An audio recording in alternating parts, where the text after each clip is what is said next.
এক গঙ্গা। গঙ্গা স্নান যেমন মানুষকে পবিত্র করে, তেমনি গীতাও আমাদের মনকে পবিত্র করে বলে গঙ্গা গীতার অপর একটি নাম। 2 গীতা। গীতার পূর্ণ নাম ভগবদ্গীতা, যার অর্থ ভগবানের গান। ভগবদ্গীতার সংক্ষিপ্ত বা ডাকনাম হিসেবে গীতা শব্দটি ব্যবহৃত। 3 সাবিত্রী।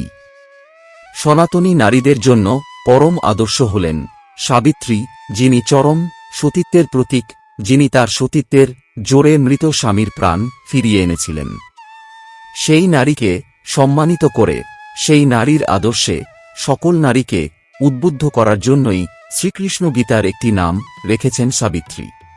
4 সীতা।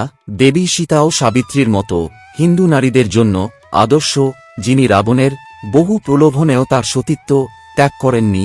সেই নারীকে সম্মানিত করে হিন্দু নারীদের হৃদয়ে তার আদর্শকে জাগরুক রাখতেই শ্রীকৃষ্ণ গীতার একটি নাম দিয়েছেন সীতা। 5 সত্যা। পরম সত্য পরমেশ্বরের কথা এতে বলা হয়েছে বলেই স্ত্রীলিঙ্গে গীতার অপর একটি নাম সত্যা।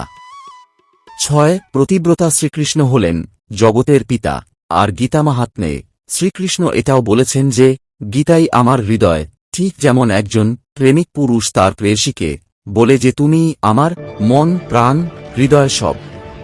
গীতা মাহাত্ম্যে শ্রীকৃষ্ণ এটাও বলেছেন যে গীতাই আমার পরম আশ্রয় বা গীতাই আমার পরম গৃহ, যেমন একজন পুরুষ তার প্রিয় নারীর মধ্যে খুঁজে পায় তার পরম আশ্রয়।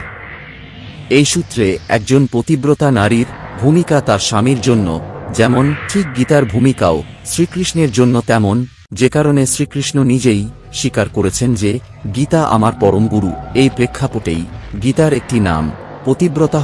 পরবর্তী ভিডিওতে আরও গীতার 12টি নাম নিয়ে আলোচনা করি। নমস্কার। শ্রীকৃষ্ণ তোমার স্বপ্ন সফল করুক।